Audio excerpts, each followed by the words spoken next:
Introducing SkillPlay, the simulation-based mobile skilling solution for service technicians and engineers. Focuses on dumper transmission removal.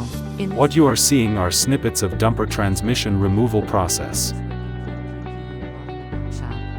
The main propeller shaft is connected to the transmission at one end and to the differential unit at the other end. SkillPlay is ideal for learning maintenance, repair and commissioning processes for any equipment, right from SOPs, PPEs to tools and consumables. Open all the bolts to remove the top rod. The training mode explains SOP and tool choices through voice and text guidance. The assessment mode is built to enable decision-making and test understanding of the process. Integrated with our AI-enabled performance analytics, which provides immediate feedback to learners, recommends training levels to improve on errors made during assessment.